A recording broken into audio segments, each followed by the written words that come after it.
Welcome back, everybody, to 16 and 0. Everybody, as in the three people that saw the last episode. I'm Tristan, Seattle. I live in Seattle, but I'm looking to move to Cleveland. I don't know what I'm talking about. And my co-host is Jonah, who lives in San Diego. Yeah. How's it going, guys? So 16 and 0 is a podcast where we're talking about the Browns. They went 0 and 16 last season, and moves they can make, the moves they are making, and their quest to flip the script and be 16 and 0. So obviously the biggest things that they're doing right now is free agency, as that is still going on today. Today's the 16th. You'll probably be watching this in a day or two or whenever. Whenever Tristan gets around to parring up the audio together and whatnot. The whole 5 minutes that takes. So we'll be talking about the free agency, the Browns' moves within it, looking at the draft a little bit, not too in-depth as of yet, since it's still a little bit out, and I haven't even really looked at anything draft-related. And then we'll just spend the last little segment just going over the free agency in general, and looking at the rest of the league. But yeah, let's do a quick overview of what happened last week. Last week you saw Tyrod Taylor, our new starting quarterback is Hugh Jackson, said recently in a press conference. We got wide receiver Jarvis Landry in. We got Demarcus Randall. Demarius Randall. I almost said Jamarcus Randall, but I knew for a fact that was wrong. And then we saw Dane Shelton get shipped off, and it was a pretty exciting start. Not a lot of teams are doing a lot of activity, so the Browns, I think, made 4 trades in 24 hours. And it started a new glorious day in the Jack Dorsey era. And rest in peace, Sashi. I just had to throw that in there whenever I can. I think when I first heard about them sending up Danny Shelton to the Patriots, they sent him to the Patriots, right? Yeah, they sent him to the Patriots. Mm-hmm. I really was mad about that, but the more I read into it and looked at people's who are smarter than me's opinions on it, it didn't actually seem like that bad of a move, considering they have the other defensive tackle, Agubai, I believe. And he's a little bit more explosive of a pass rusher, just looking at his stats. Shelton only has 1.5 over 3 years. So the more I look into that move, it actually isn't that bad. And I obviously am a fan of Tyrod Taylor, Landry, and Demarius Randall. Mm-hmm. Who I think they're still working. I'm not sure how the second year will shake out, but it seems like he could start a corner or free safety. It seems like the team is willing to put him out at safety for now and kind of just see how he does, since I think that's more what his natural position was in college and earlier in his career. That makes sense. Okay, then there's they made quite a few moves as of recently. Just this week, we'll go into more in each pick, thoroughly, but they signed defensive backs T.J. Carey, Terrence Mitchell, tight end Darren Fells, offensive tackle Chris Hubbard, and Donald Stevenson, and then they signed running back Carlos Hyde and defensive line Chris Smith. So which of these guys are you most excited for, Tristan? Well, I really like Chris Hubbard. I think he's going to be obviously you can't replace Joe Thomas. That's just not going to happen. No one is going to. He's a Hall of Famer, probably first ballot. I'm willing to go that far. Oh, that's not. I don't think it's a question. There's some haters on Twitter that's saying he was washed up in garbage or whatever. If he had played all 16 games, I guarantee you he would have been Pro Bowl and first team All-Pro. Not even a question. I think there's G. Scott, who is a Seattle DJ, was saying something really really atrocious, but he's like, all right, look, I understand he had a good career, but Hall of Famer and amazing is a bit of a stretch. What did he actually do? I'm paraphrasing here, but he was essentially saying what did he actually do since he didn't go to the Super Bowl, and which is yeah, why is Dan Marino in the Hall of Fame? Yeah, it's just completely garbage, just kind of hot takes. Of course, people are just trying to get some likes and kind of attack a guy like Joe Thomas, who has a podcast now, I think, but Tomahawk. Richard Sherman was on there. I think that was his first guess. I could be wrong. He might have had more episodes. I just found out about him when I saw the Richard Sherman interview. But no, Joe Thomas, you're never going to replace him. I think Chris Hubbard's at least a good step at getting some depth on the offensive line, which is only going to improve now that they have some that played. I think almost every position last year on the Steelers' offensive line, if I'm correct, Tristan. Yeah, I believe you didn't play center, but you did play guard and tackle. Yes. Mm-hmm. So that's oh, sorry. You can cut me interrupting you here. Okay, go. So the other one I was looking at was Donald Steffen. He started for the Broncos at right tackle. He didn't. I mean, the Broncos' O-line has been pretty terrible for the last couple of years, so that's not really anything to be excited about. Maybe they should look to the draft to sign someone else. Chris Smith, I was just looking at his stats. He was drafted by the Bengals in the 5th round. Oh, no, the Jaguars. He was on the Bengals last year. And he did have 26 games. He had 26 in 16 games last year. He had 26 tackles and 3 sacks. He wasn't a starter, so that was rotational. That's not that bad for rotational. On the Browns last year, I think that would have placed him tied for second on the team in sacks or something.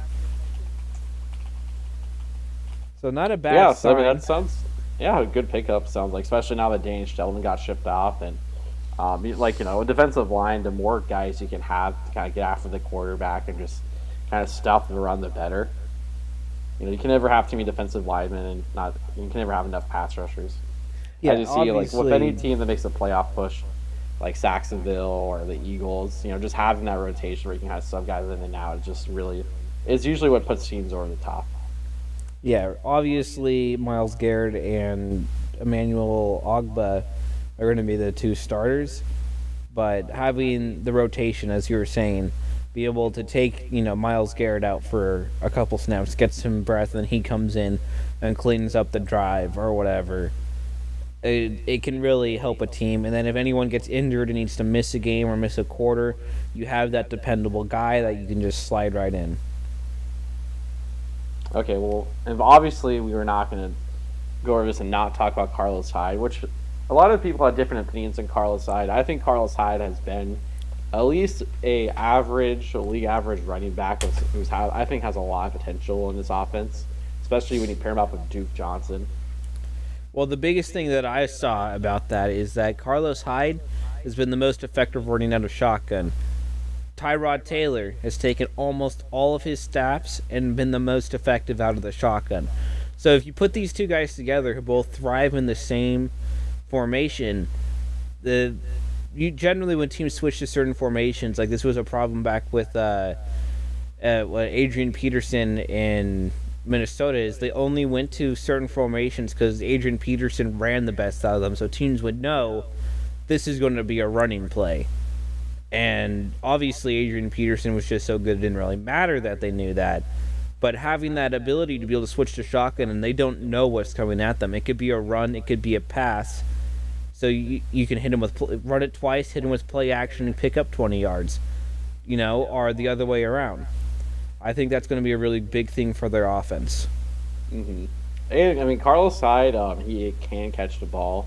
Like, just this last season, he had 88 targets.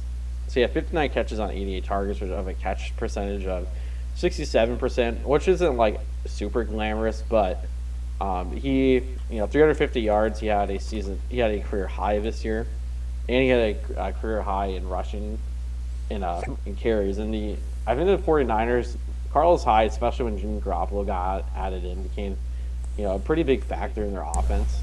And so I think just having him, even if he's on the same level as Isaiah Crowell near this offense, that's at least, I think, generally a good pickup. I think a pretty low risk.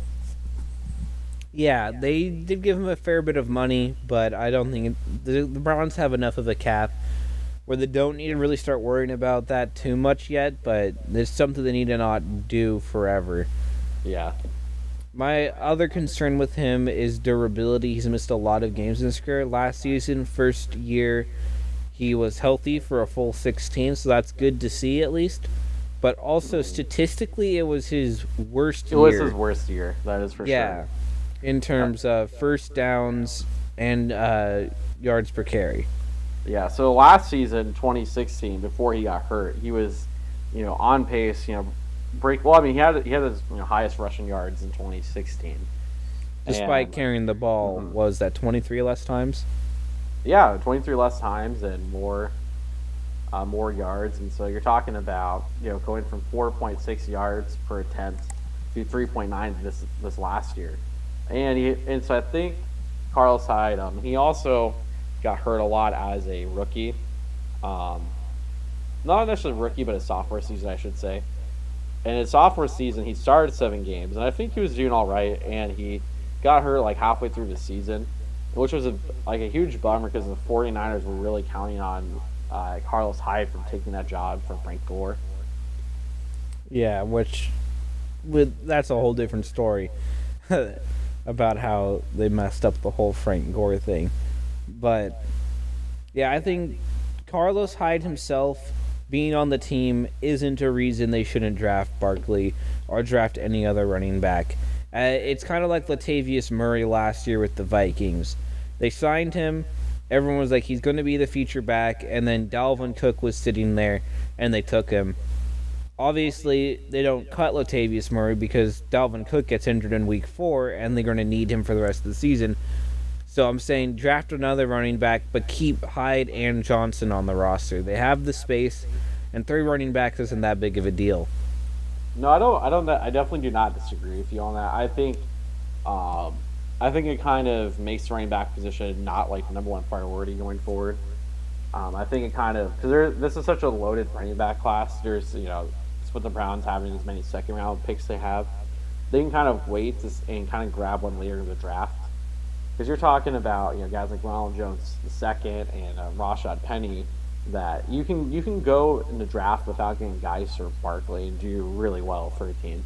And so I think for them, I think it's getting some more help from that secondary, especially after they traded away Jason McCourty, who was starting for cornerback for them last season. Yeah, we'll get into that. We'll get to that in a second. I have some very.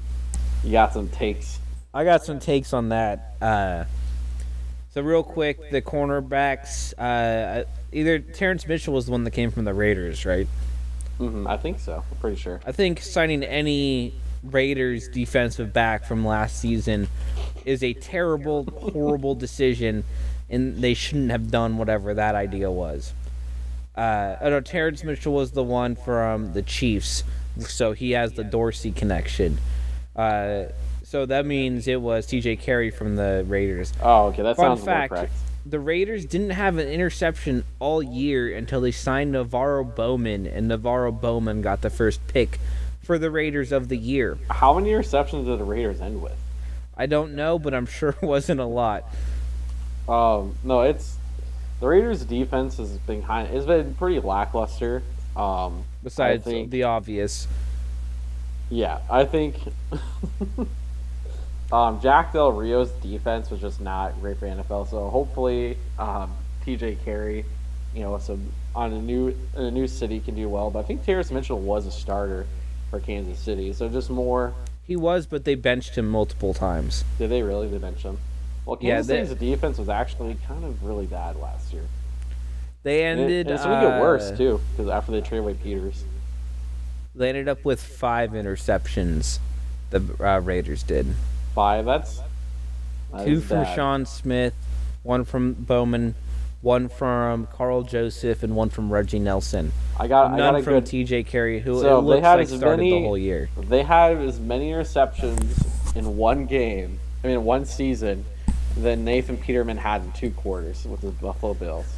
Or Marcus Peters had in one game against Ryan Fitzpatrick last year when he got picked off 6 times by the Chiefs. Yes. That was a great game. I think it might have been 3 or 4 for Peters. I don't know if it was quite 5, but that was well, yeah. I'm so glad the Browns. I'm glad the Bucks re-signed Ryan Fitzpatrick, but I'm glad with the Browns because he's never been a Brown, right?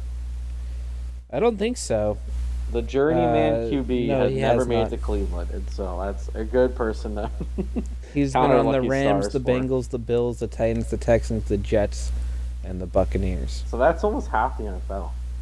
that he's Almost, been yeah. employed. I mean, what's crazy about by him is just like he'll have a great season, like 30, like in 2015, he had a good season, like Oh yeah, 35 the Ryan touchdowns, and then the Fitzmagic. next season it was like, whatever, it's done. He wasn't that bad in 2014 either with the Texans. He Hmm. went 17 and 8, 17 touchdowns, 8 interceptions, only 2,400 passing yards, but whatever. Yeah. But anyways, enough with Ryan Fitzpatrick. He's old news. Did you know Uh, wait, did you know he went to Harvard? I did know he went to Harvard. He like scored the highest ever on the Wonderlic or whatever, or maybe that It's was Andrew Luck. No, it was Ryan Fitzpatrick. He had like I don't even know. I Oh don't yep, mind. It was a pretty big score. I think it might have been like a 60, if that's considered high.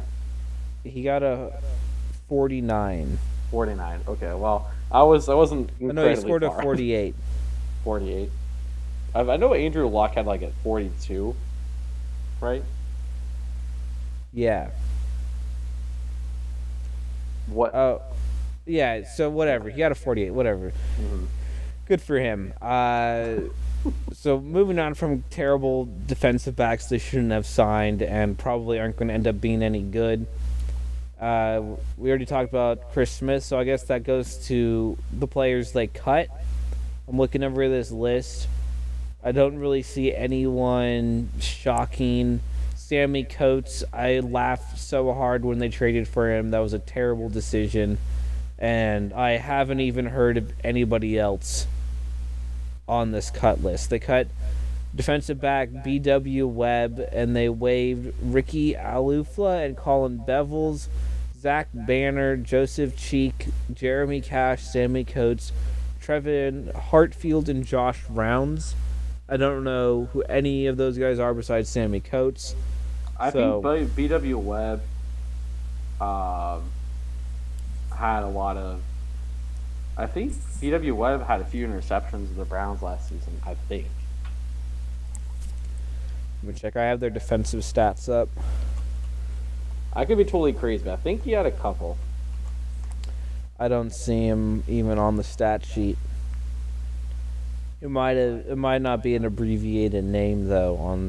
I'm just on ESPN, so I do like seeing all the offensive players with tackles because they were tackling people after they got intercepted. Oh, Like from Duke like all Johnson the. has 2 tackles.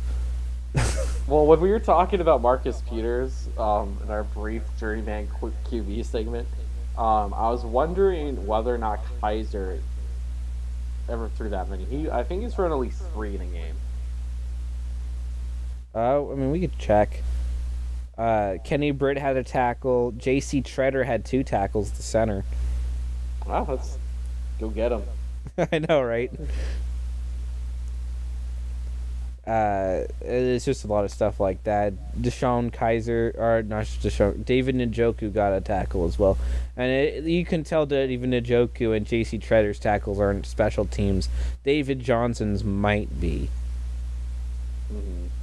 But yeah, so no one I think Sammy Coates, even after looking at those tackle stats, is still the number, or like the biggest name, just because he was drafted pretty high by the Steelers a few years back. I think 2014 during that big wide receiver draft where everyone was 15, no 20. Yeah, he was picked by the Steelers in 2015. the third of 2015.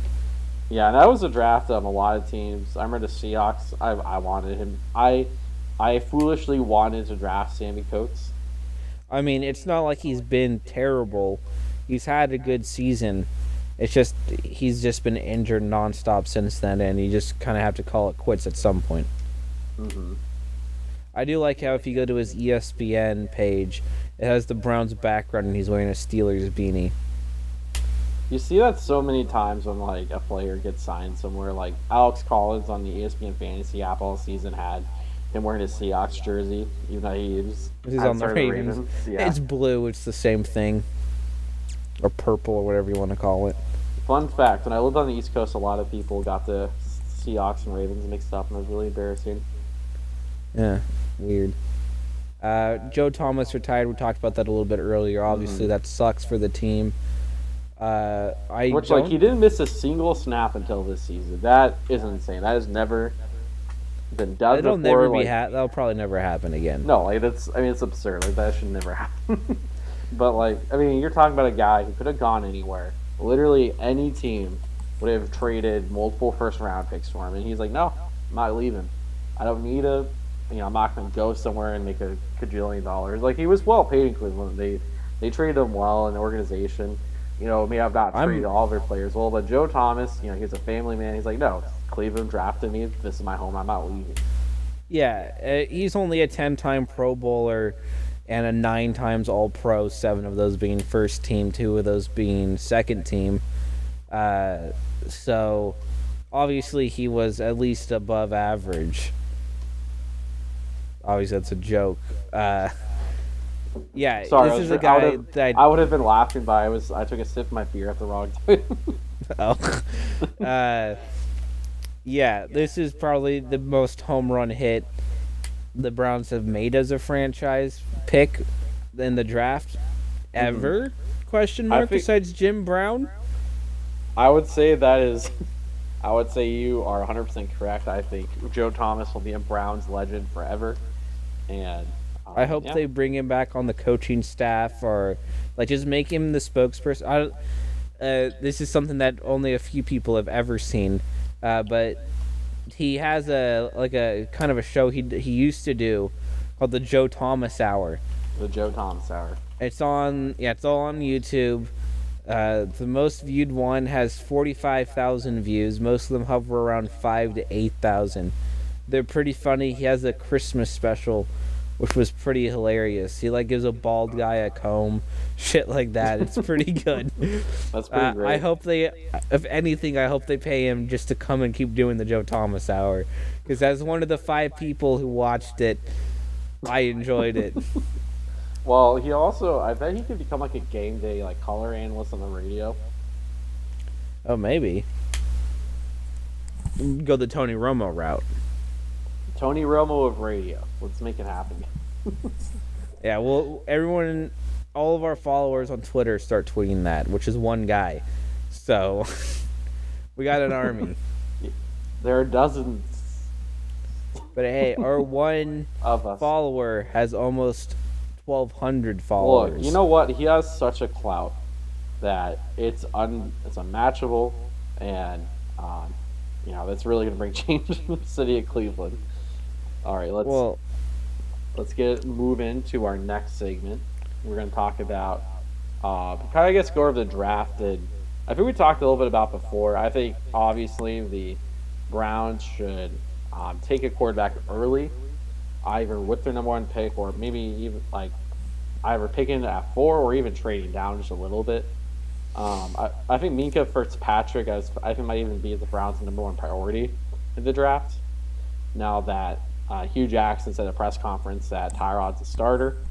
I think no matter who they pick in the draft, it's going to only add competition. But now that at least for this next year, that Tyrod being a starter, I don't think it makes it as important to get the guy at that first pick. But I think they should, pick it in the first round. I don't think Mason Rudolph is in the second round, or even Lamar Jackson. That's really someone this team needs.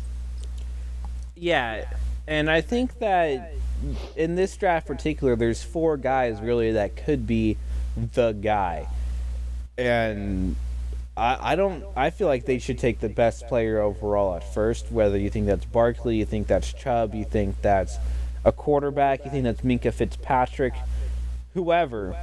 Maybe it's an O-lineman. I hear there's a really good guard. I forgot his name. But whichever. And then when you think about it, there's no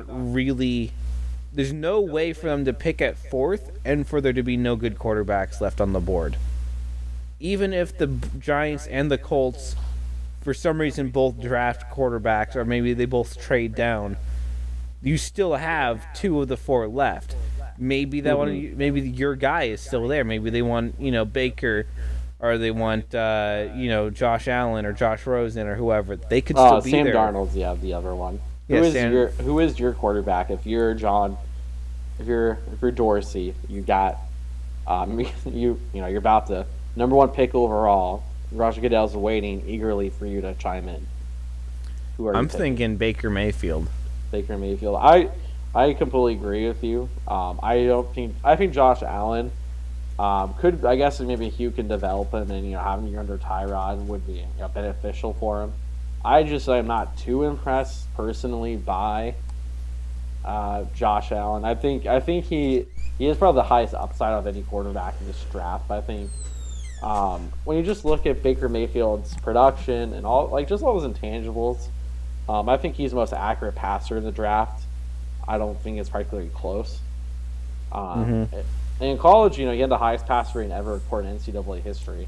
Breaking Russell Wilson's record in his year at Wisconsin. So I think Baker Mayfield, I think it's an obvious choice. I don't really buy the character concerns too much, even though he did have a run in the law, a couple years back. But it seems like he's kind of changed. And, the worst thing that Baker Mayfield can bring to your franchise is that he's grabbing his balls. And I'm sorry, that is not something I'm ever going to complain about. Yeah, I mean, I'm looking at his stats, and he never had a bad season. I mean, he was a walk-on at Texas Tech, and he comes on. He goes 12 touchdowns to 9 interceptions, which isn't great. Then he transfers to Oklahoma. In that first season, though, he only started 5 games, so he could have potentially turned it around. And in those 5 games he started, he played in 8. He still threw for 2,300 yards. And then he goes to Oklahoma, immediately lights them up with a 68% completion, 3,700 yards, 36 touchdowns to 7 interceptions. Next year and the year after, 71% completion on both, and 40 touchdowns in 8 and 41 in 5. And if you just look at his stats, every year he got better. I mean, it's insane to me. And for whatever reason, the NFL has this obsession with tall quarterbacks, 6'3", 6'4", and I think that's fine. I understand that there's prototypical, models they look for, but as we saw with Russell Wilson, as we saw with Drew Brees, just because a quarterback's 6 foot or under does not mean he's not going to be able to play well in the NFL. Baker Mayfield has big hands, and I think he's obviously an accurate passer, as we were showing the stats, and I just think the Cleveland Browns organization would be lucky to have some that can really also, I think, ramp up kind of the support for the team, kind of get people excited in Cleveland again for the Browns. Yeah, and people have been saying the character concerns and on the field behavior, but he gets people hyped up. And we're not talking about Johnny Manziel either. I don't. Yeah, which is funny because that's what a lot of people have been comparing him to, is Johnny Manziel, but it's not even really close to the same scenario. Yeah, well, Johnny Manziel, I am glad he's gotten serious. He's been tweeting a lot about mental health on Twitter. And I think all of us, wish the best for Johnny. I think he just, I just think there's a lot of circumstances that went on, and he wasn't ready for the NFL lifestyle. But I think now that he's had some time away and after he's gotten some treatment, I'm hoping for a rigorous Johnny Manziel comeback. And, it's probably not going to be with the Browns again, just kind of how things fell off. But I think... it's a new GM. Who knows? That's true. That is true.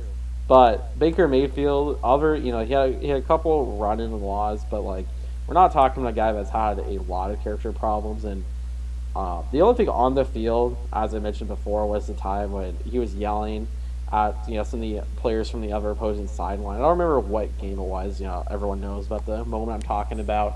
And if that's what it is, then, you know what? Go ahead. Go ahead and do whatever you want, Baker, if you bring the Lombardi to Cleveland. Oh, well, yeah. He could do whatever he wanted after that. Especially he could literally, I can't even think of something heinous enough that he could do in Cleveland where he wouldn't still have people defending him. If he went to LeBron and just punched him right in the face, how do you think people would react to that? I think that would start a civil war in Cleveland. Of the Cavs fans and the Browns. Versus the Browns fans. Families would be torn apart. It'll be like the Bloods and the Crips. Wait, it's B and C. It works out. The Browns and the Cavs. All I know is Cleveland won't exist anymore when the dust finally settles that happened. But there would still be people defending him. So I am hyped to see what's going to happen when Cleveland Browns go 16-0 next season and just shock the world. Yeah.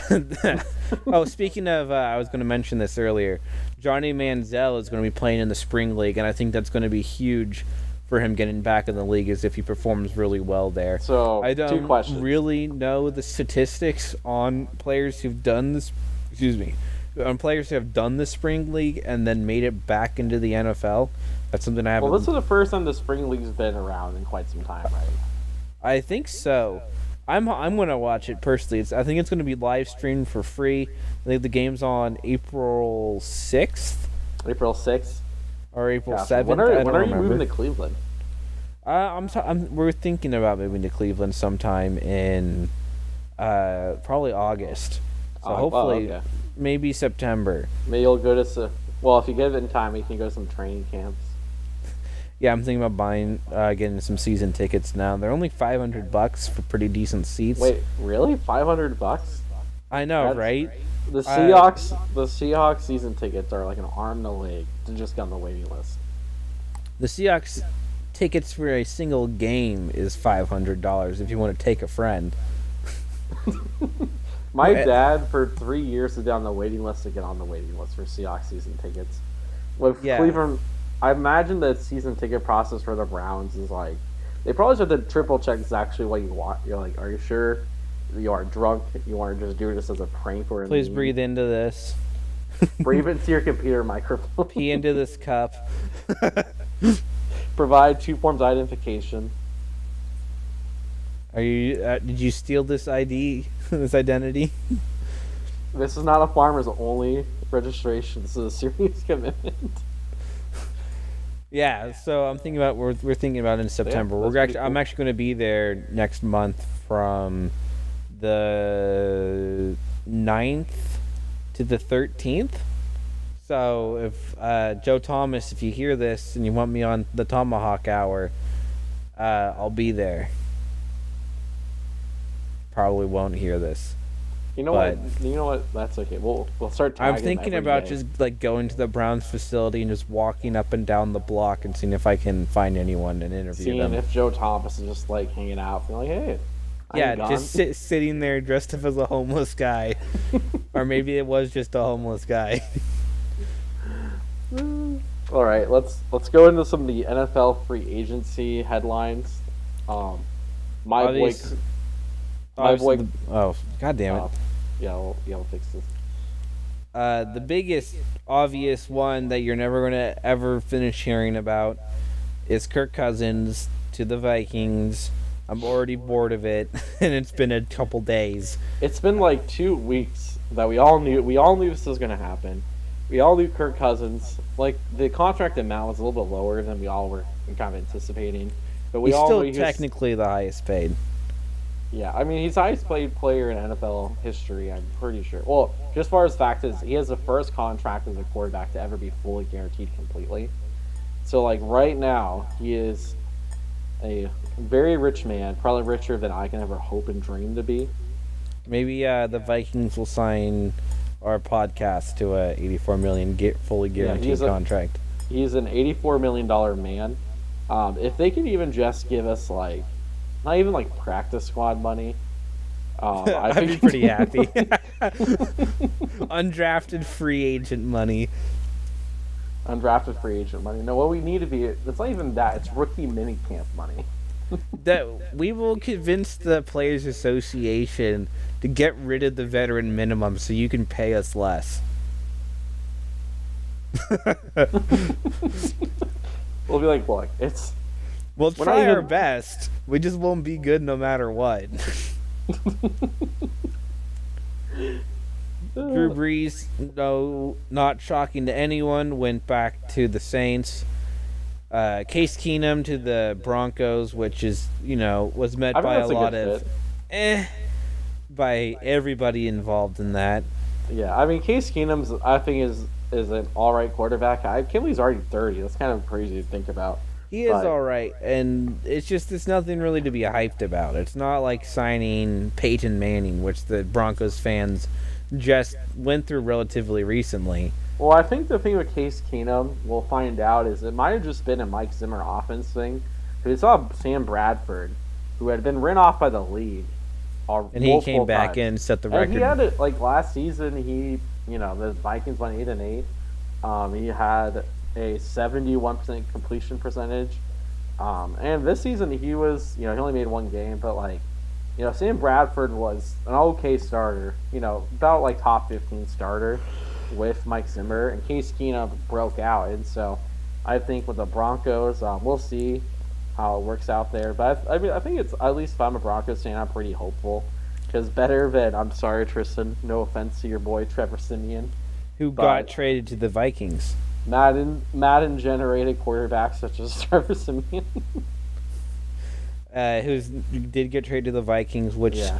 seemed like a weird move because if I'm, what the hell is his name? I forgot. I don't know who the GM John is. Elway. I kept thinking John Elway. Lynch. I've heard talking about the Paxton Lynch. Vikings. If I'm John Elway, I just like merged their names in my head for some reason. John Lynch. If I'm John Elway and I'm looking at my quarterback situation, obviously, Case Keenum's coming in to be the starter, right? They sign him. It's not even a question. And you're looking at your backups. Do you take Trevor Siemian, who had one decent year as a full-time starter, and then a second not as good year? Pretty putrid. I mean, not as good year, but clearly he can come in and he can play. He's had good games, he's had bad games, but clearly this is a guy that if it comes down to it, he can start on your team. And he can at least perform okay. Then you have Paxton Lynch, who's been injured. They had to bring They had to bring back Brock Osweiler. Is Brock a street agent right now? Yeah, I think he is. Yeah, they had to bring back Brock Osweiler because he couldn't stay healthy, and I know they dropped the first round pick on him, which everyone knew was a bad idea. Like, that was probably the thing I heard most after the draft in terms of the Broncos was, why did they do that? Well, so I like Paxton Lynch quite a bit myself. I'm not saying it's a rational thing. I thought Paxton Lynch was better than Carson Wentz and Jared Goff. That was a very wrong assumption by me. Well, the impressive thing in terms of Trevor Siemian is he beat out Paxton Lynch not once, but twice in training camp. He also beat Mark Sanchez. Mark Sanchez is supposed to be the Broncos starter. That was like almost a done deal. And technically, Trevor Siemian was named to a Pro Bowl, but he declined the invitation. That was an alternate. Well, it shows how bad the AFC quarterback situation is, really. Yeah, I know. Technically, Trevor Siemian is a Pro Bowl quarterback. Just like Barkevius Mingo is technically a Super Bowl caliber outside linebacker. I'm not sure how much we actually talked about. We talked a little bit about Mingo before we actually started recording, but former Cleveland Browns first round pick. I'm sure all of you know about him and hate him. I will never see his first name right, but he has recently signed the Seahawks after kind of just hopping around between the Browns, the Patriots, and the Colts. He was traded to the Patriots, I think. Yeah, he was traded, I think, for like a third round pick, maybe even, I don't know. Something about Cleveland just likes trading with Bill Belichick, and I don't know why. Maybe it's just kind of like maybe Bill has some dirt. That's the only thing that can make sense after. He was a coach of the Browns before they moved and became the Ravens. Mm-hmm.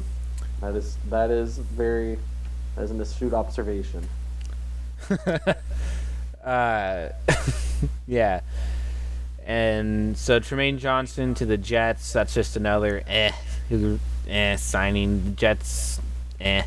Nate Solder to the Giants. That's kind of big. I think they kind of spent too much. $10 million on a 29-year-old left tackle for 4 years. He's just fine. Like he's not great, but yeah. Allen Robinson. I had theorized he'd be coming to the Browns in our last episode. I was dead wrong. I was surprised with the Bears. You know what I was amazed by? If you look at Sammy freaking Watkins' contract and compare it to Allen Robinson, the NFL makes no sense to me.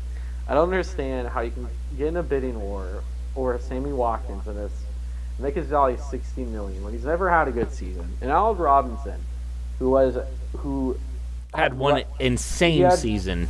Him and Doug Baldwin were tied for touchdowns in 2015. And he had a fine 2016, and he got hurt, sadly, in the beginning of this last season. And it's proven to be a, top 15, top 20 wide receiver. And he was going in the second round and first round in a lot of fantasy leagues that year, last season. Which it's what it is. But I think Allen Robinson is worth the money. I was amazed by that. I was also amazed by Malcolm Butler's contract. The crazy thing about Allen Robinson's contract is none of it is guaranteed. Is it really? Oh, we might need a double check because because I think we're looking at the same page. Because for me on SportRack, it says nothing is guaranteed on that contract. Well, I think it might not be accurate because also Jimmy Graham has no guaranteed money. Yeah, which... Well, although he didn't have any guaranteed money with the Seahawks because they had... when he signed his extension with the Saints, if you had cut him at any point in his season, he wouldn't have... there would be no any dead money, but we might need a double check on those numbers, but I think with Chicago, Chicago was loaded a lot in the draft, not draft but free agency. They got Trey Burton, who I'm not as impressed as other people are. Yeah, with Trey I wasn't Burton. super I don't know impressed. Sometimes when people just kind of decide it's just what they want, but I think he's. Oh whoa, Jaron Brown just signed with the Seahawks. Jaron Brown. Yeah, wide that just receiver. happened. That is breaking news for people that are going to listen to this probably a day or two later. But we'll already know that it happened, but this just popped up for me. Fresh me. You know what? I'm going to put in my I have a scheduled Seahawks rant for you. We're inserting it now. Fine. Fuck it. We'll do it. We'll do it live. Kristen, put this on live now. Okay. But anyway, back to the point. The Seahawks have had a terrible free agency process so far. At first, when they released Richard Sherman, I was like, what? Fine. Let him go. Let him walk. That's fine. I'm not upset. When they let Jimmy Graham walk, I was like, whatever. He was never really fit in Seattle. It didn't really work out. I think I'm a Jimmy Graham believer. I thought he had good seasons in Seattle. But it is what it is. Fine. Let him walk. Paul Richardson, wide receiver 3. Okay, whatever. Go to Alex Smith. See how fun that is. Yeah. But Sheldon freaking Richardson signs with the Vikings for $8 million. You tell me the Seahawks can beat that contract? They apparently only offered him $6.5 million for a guy they traded a second round pick for. And right now the Seahawks don't have a second or a third round pick. And they just got rid of Michael Bennett, Richard Sherman, Sheldon Richardson, Jimmy Graham, and Paul Richardson. I know they have had good drafts, but it's been a couple of years. The last draft actually was pretty good for the Seahawks, other than Leak McDowell getting injured, which fucked everything up, and is the reason why they traded for Sheldon Richardson in the first place. We don't even know if Leak McDowell will ever play football after the ATV accident he got into that caused a lot of brain damage. I guess he wasn't wearing a helmet. It's overall a horrible free agency period. They offload all this space to make cap space, presumably to re-sign Sheldon Richardson, possibly Jimmy Graham, and then they don't re-sign either. They sign Sheldon Richardson, obviously, to the Vikings, Jimmy Graham to the Packers, and then everyone's thinking, okay, maybe they're going after an offensive lineman. No, because every major offensive lineman's been signed. Justin Pugh just got signed a little bit ago to the Cardinals. 24 minutes ago, he got signed to the Cardinals. I actually didn't know that, and you're breaking news to me as we speak. But Justin I have Pugh's not Twitter good. open. He's not good. Justin Pugh's pretty good. Is he? I think he's been okay. He's not. I think he was a second-team All-Pro one year. Was he really? Maybe I just don't know my stats. Maybe you just don't know your Giants offensive lineman. I definitely do not know my Giants. It's strange, a lot of them have gone on the big contracts, even though they've had terrible. Okay, he hasn't gone a second-team All-Pro. It did sound a little fishy, but I think he at one point had a good season recently. In 2015, he was ranked the ninth best guard by Pro Football Focus. Gotcha. And Which, I mean, yeah, okay. I think that's also the only season. No, he only started 4 teams. He's had a lot of injuries. I don't really care about the Seahawks not signing him because I think he would have cost way too much for what he's worth. Yeah, I mean but what I'm frustrated about is just kind of like you're talking. I mean, I understand you have to let things happen. You have to clean out stuff.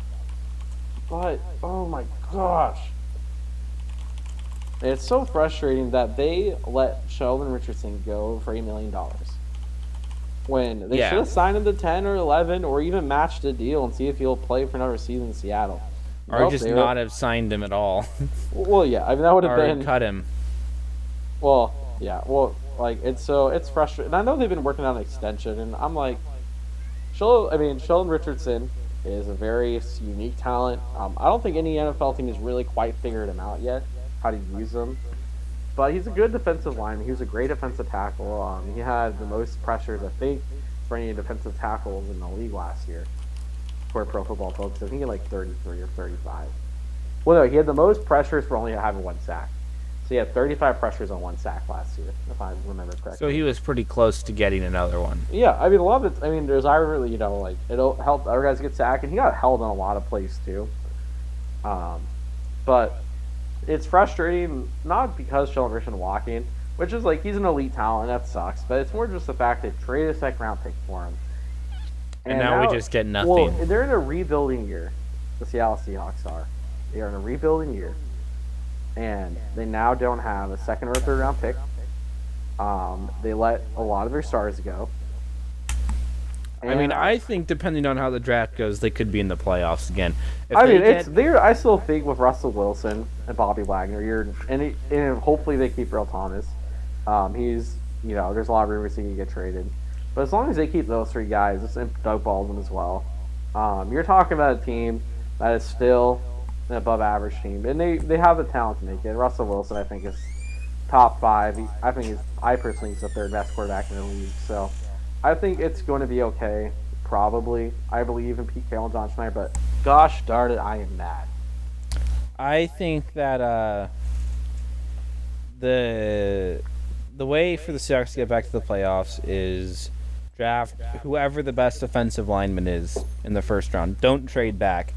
If they can get like a Jack Conklin-esque player who can come in and be I think he was a second-team All-Pro, or he was an All-Pro, either first or second. They need to pick that in the first round, and then they need to pick a running back, I guess in the 4th, because they don't have a second or third, or trade up, because as we were saying, it's a very deep running back class, and they need to get a good one, and then they need to... so I think they could trade down just a couple times and try to... Because I think it's a very deep left guard class, which is a big need. It's a very good guard class, and it's a good running back class, which are both big needs for the Seahawks. So I really would like them to stick at number 18, but I'm not really seeing, other than Derwin James, I'm not seeing any players I really think the Seahawks need to have.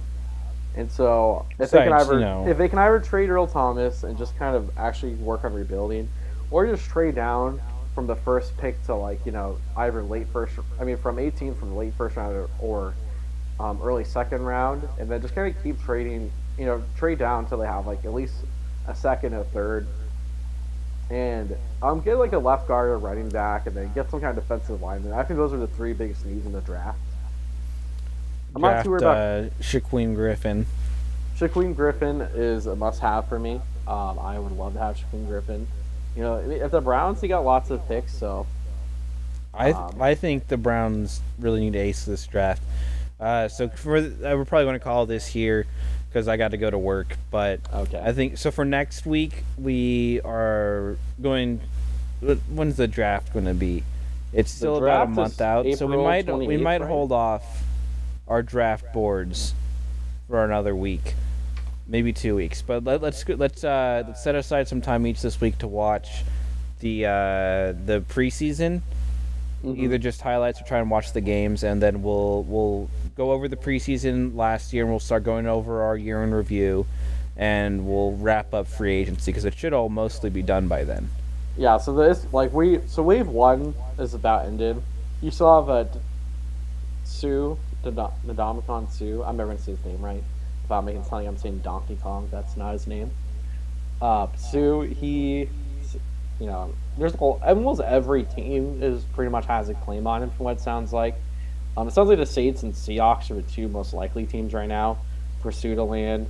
There's not a lot of free agents, but we're looking at the free agency wrapping up as you're saying, and kind of getting towards the draft, and so we're gonna as you're saying, we're gonna look at some of the preseason and regular season games and try to figure out what exactly went wrong, and see how guys like Tyrod Taylor and Jarvis Landry can kind of reignite the offense and see if there's players in the draft that we think would be a significant improvement or some of the guys they have now. Yeah, and so yeah, that'll be coming out next week probably. Probably record on Friday again or maybe Thursday, and you'll probably see it Saturday or Sunday. Yeah, that sounds good to me. Well, guys, thank you for listening to another episode of 16-0 podcast. Cast. Yeah. I'm Tristan. This is Jonah signing off. And we'll see you guys next time. Yeah. Bye.